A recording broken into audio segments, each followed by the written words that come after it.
friends, it's Catherine from CatherinePuller.com. Woo! It's day one of our California vacation. We always look forward to our quarterly events at StampNation because they are so much fun.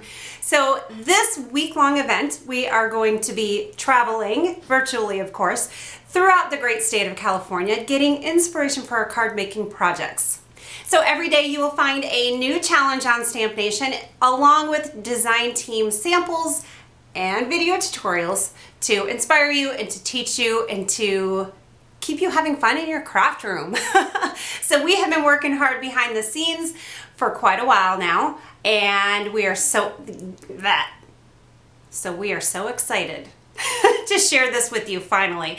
It's always funny to me behind the scenes, like how much prep goes into things beforehand, and then by the time like it goes live for you guys, like we've been neck deep in it for so long. So it's always so exciting to us to finally let you in on what we've been working on. So today's challenge, before I talk about the challenge, we have sponsors. So we have Ellen Hudson sponsoring. We have a gift certificate up for grabs for a member, and we also have a special discount code for Sisters only. And then there is a special mystery sponsor, and I'll be dropping hints all week about that.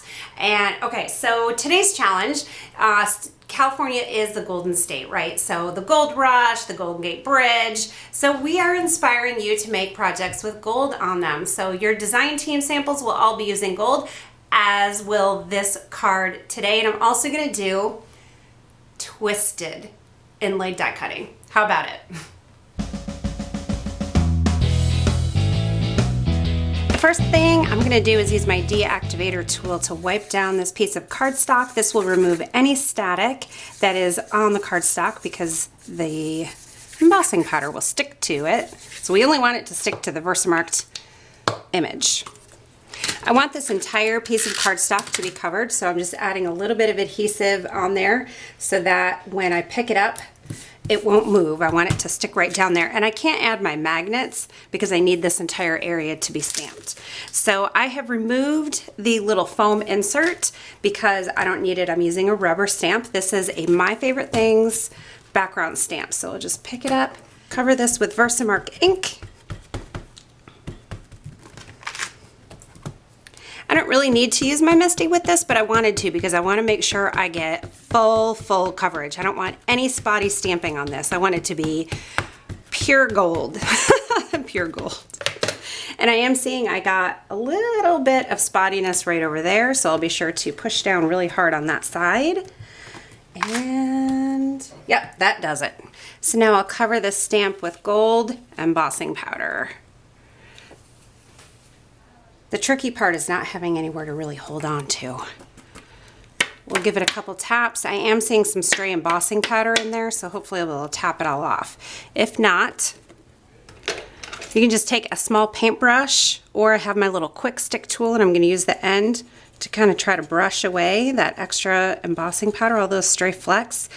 I'm not going to be able to get them all, and I'm just going to have to live with it. So I'm just using my heat tool to emboss this gold. And if you let your heat tool heat up first for about 15 or 20 or maybe even 30 seconds, your embossing will go much faster. So my OCD is kicking in on this a little bit. There's a space between each set of stripes, and it just happened to hit the edge there. So I'm gonna make my layer a little smaller. I'm gonna cut 1/4 inch off of the side here, and I want this to be even all the way around, so I'm going to do 1/4 inch off the bottom as well. I'm pulling in my Big Shot, and I'm going to cut a circle. I think I'm going to do it right in the middle toward the top. No, I'm going to do it toward the bottom, toward the side. I think either way would look fine. I'm adding a black layer to my card front. This is 4 by 5 1/4, and then this ended up being, no, this is 4 by 5 1/4, and this is 3 3/4 by 5. So I'm going to take my die cut out. I'm going to add adhesive to this. And then this is where the twisted part comes in. We're going to add adhesive here and then lay it back in. See, it goes this way, but we're gonna give it a twist. Pretty cool, huh? So I encourage you to look at the background stamps you have in your stash and see what would work with this.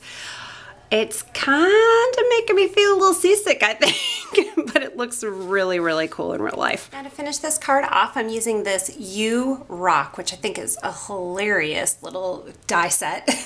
And I think it's perfect for this. So I'm making a little focal point with it. So I'm using the little diamond. I punched out of gold glitter paper, of course. This is a very gold card. I guess that's what the challenge was, right? So I'm just adding it to this little black piece of paper and then the U.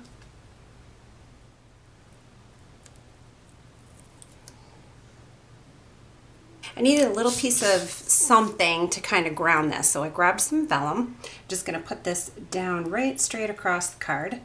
I was worried about this covering up that focal point or that background, the twisted inlaid die cut piece a little too much, but I think it really needs something to ground it, so I think that worked. And a little bit of mounting tape, and we'll just add that right there, and then a few sequins and we'll be done. So I hope this is inspiring you. I can't wait to share all the design team samples with you over at StampNation also. Be sure to watch my blog all week long because we'll have lots more inspiration coming. And actually there's a special blog hop coming up this weekend also, so be on the lookout for that. Hope you enjoyed today's card, and I can't wait to see your take on the gold challenge, and also if you try this twisted inlaid die cutting idea. Thanks so much for being here. Have a great day, and I can't wait to share the rest of this week with you. The first thing I'm gonna do, whoa.